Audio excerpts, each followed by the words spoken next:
In 1983, the U.S. home video game market generated revenues peaking at approximately $3.2 billion. By 1985, this figure had collapsed to roughly $100 million, a catastrophic contraction of nearly 97%. This was not a market correction, it was a market extinction. The crash was precipitated by a confluence of factors, like market glut. You had weak quality control and a flood of low quality titles that saturated the market. The most famous example is Atari's E.T. You had hardware fragmentation, the simultaneous existence of incompatible systems, Atari 2600, Atari 5200, the ColecoVision, the Intellivision, and others. These confused consumers and fragmented the install base. There was the home computer war, where you had aggressive price cutting by Commodore, specifically the Commodore 64, which drove the price of home computers down to levels comparable with game consoles, leading to the marketing mantra, why buy a video game system when you can buy a computer that plays games and helps with homework? For retailers like Sears, JCPenney, and Toys R Us, the crash was not an abstract economic event, it was a tangible financial trauma. In the years leading up to 1985, these retailers were forced to discount video game inventory by 90% or more, often selling cartridges for pennies on the dollar or dumping them into bargain bins near store exits. By 1985, the term video game had become toxic in the retail sector. Buyers for major chains viewed the category as a fad that had unequivocally ended, similar to the hula hoop or the pet rock, but with significantly higher inventory carrying costs. When Minoru Arakawa, president of Nintendo of America, began approaching distributors in 1984 and early 1985, he was met with a uniform rejection. The prevailing sentiment was that no consumer would ever buy a video game console again.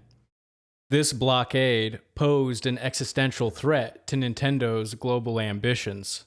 The company had achieved massive success in Japan with the Family Computer, or Famicom, released in July 1983.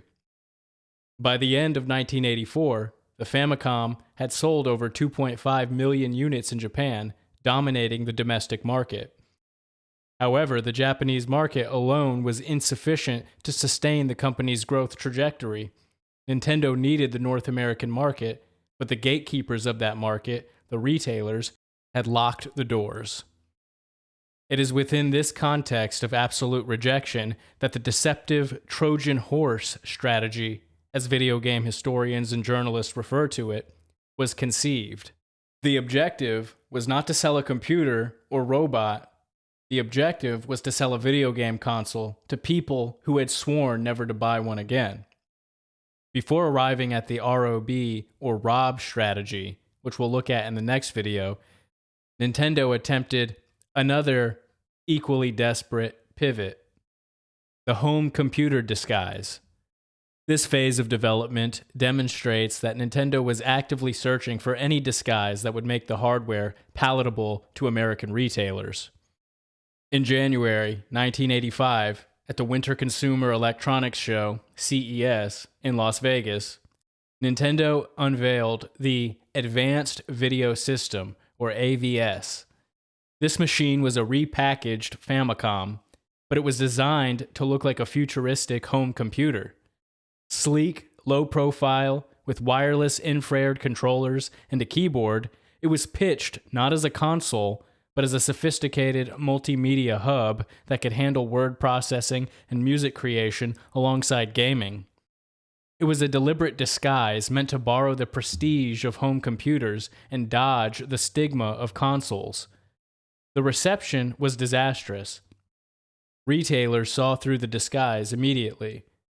The home computer market was itself undergoing a shakeout in 1985, and buyers had no interest in an unproven computer from a Japanese playing card company.